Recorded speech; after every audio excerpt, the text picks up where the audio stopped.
Bienvenue dans le Financier, votre rendez-vous économique quotidien sur Africa 24. Voici les titres. Depuis son entrée en vigueur, l'annexe fiscale 2018 n'est pas approuvée par les opérateurs économiques de Côte d'Ivoire.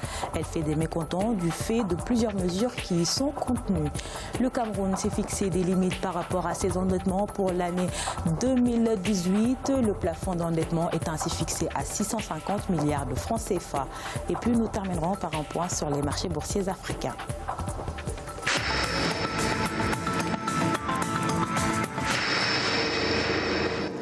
En Côte d'Ivoire, l'annexe fiscale 2018 suscite la polémique. Les acteurs du secteur privé ont exprimé leur désapprobation depuis son entrée en vigueur. L'aménagement des dispositions relatives à certaines exonérations et exemptions en matière de TVA est l'une des objets de protestation. Afin de trouver des solutions consensuelles, le gouvernement a instruit des négociations. Reportage de notre correspondant Olivier Conan. Une révision de l'annexe fiscale 2018 en Côte d'Ivoire. Entrée en vigueur le 2 janvier 2018, l'annexe fiscale est contestée par le secteur privé. Elle prévoit des augmentations d'impôts et taxes. Face au mécontentement du secteur privé, le chef de l'État a demandé au gouvernement d'ouvrir des négociations avec le patronat.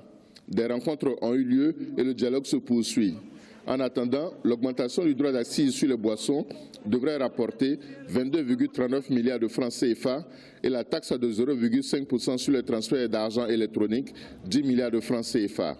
Au total, les mesures nouvelles vont générer 75,4 milliards de francs CFA supplémentaires à l'État.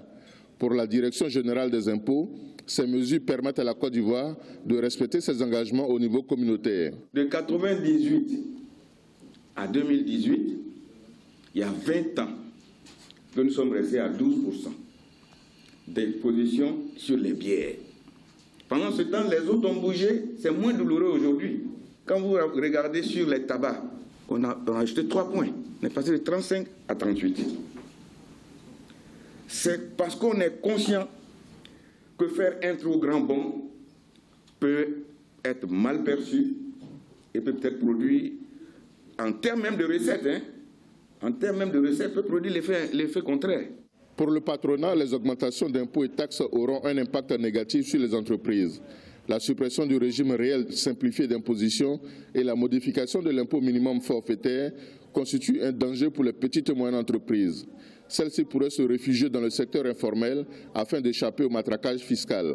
L'IMF tel qu'il a été prouvé dans l'annexe fiscale, nous rejetons systématiquement. Nous rejetons l'arrêté du ministre Cissé 210 qui institue le paiement du visa aux experts comptables. Il faut revenir sur les droits d'assises. Tous ces éléments vont avoir un impact sur le panier de la ménagère. Donc il y aura un réenchérissement du coût du panier de la ménagère. Le taux de pression fiscale de 15,6% doit être relevé à 20% en 2019 afin de respecter les engagements avec le Fonds monétaire international et la Banque mondiale. En 2017, la Direction générale des impôts a collecté 1963,4 milliards de francs CFA. L'objectif en 2018 s'élève à 2263,4 milliards de francs CFA. Au Togo, les entrepreneurs pourront bientôt créer leurs entreprises en ligne, quelle que soit leur situation géographique. Le pays s'apprête à dématérialiser la procédure de création d'entreprises prévue au cours de ce trimestre. Ce dispositif contribuerait à un bond net de l'initiative entrepreneuriale au Togo. Elle viendra coiffer la fonctionnalité de vérification de la disponibilité de la dénomination sociale déjà implémentée. Des mesures qui devraient porter la formalisation dans une économie où l'informel qui se taille plus de 75% de parts s'offre à la clé plus de 90% des emplois. Les autorités du Cameroun ont décidé de fixer le plafond d'endettement total de l'exercice en cours à 650 milliards de francs CFA. Ce nouveau seuil est en baisse par rapport au précédent. Ce dernier était de 1 000 milliards de francs CFA initialement et ensuite relevé à 1 500 milliards de francs CFA. Siamlo Victoria Sedji. Le gouvernement du Cameroun déterminé à réduire sa dette et consolider son économie. Pour l'année budgétaire 2018, le plafond d'endettement est fixé à 650 milliards de francs CFA contre 1 000 milliards de francs CFA en 2017. Un écart considérable qui se justifie par une ferme volonté gouvernementale d'assainir les finances publiques. Déjà, il faut comprendre que la dette du Cameroun prend des proportions très inquiétantes. alors même que ses capacités de remboursement, mais cet endettement-là ne fait que s'accélérer, alors même que les fondamentaux économiques ne rassurent pas sur la capacité du Cameroun à rembourser ses dettes. Pour les 3 prochaines années, l'exécutif souhaite pouvoir régler jusqu'à 78% de la dette extérieure et 22% de celle intérieure afin de rassurer les partenaires au développement. Cependant, l'État du Cameroun arrivera-t-il à respecter ce seuil? Rappelons qu'en 2017, le plafond d'endettement fixé à 1000 milliards de francs CFA a été relevé à 1500 milliards de francs CFA par la suite.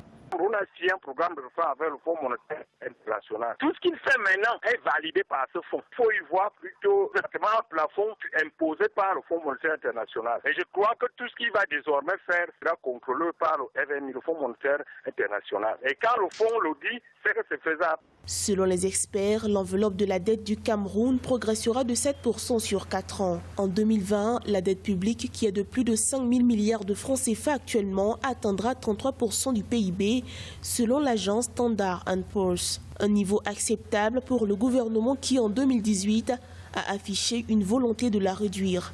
Ainsi, 560 milliards de francs CFA ont été annoncés pour apurer une partie de la dette intérieure estimée à 1047 milliards de francs CFA.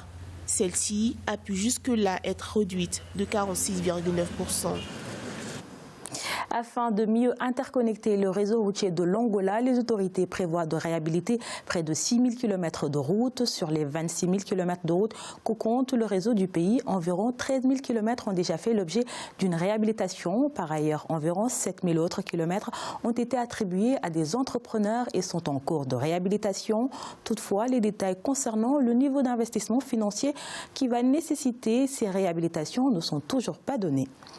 C'est une innovation en matière de sécurité alimentaire. Après 3 ans de recherche, des scientifiques marocains mettent au point un blé dur super résistant à la chaleur. Testé dans le bassin du fleuve Sénégal, cette catégorie de blé résiste à des températures de plus de 40 degrés. Selon les chercheurs, 620 000 tonnes de récolte pourraient être dégagées par les petits agriculteurs de la région. Mais pas que. La coopération sud-sud avec l'Afrique du Nord, l'échange commercial pourrait s'élever à 500 millions de dirhams par an. Il est à présent l'heure de faire le point sur les marchés boursiers africains. En Afrique australe et dans l'océan Indien, à la mi-journée, l'indice de Johannesburg perdait 0,09%. La bourse de Nairobi gagnait 0,61%. La bourse de Maurice perdait 0,20% et la bourse de Gaborone perdait également 0,02%.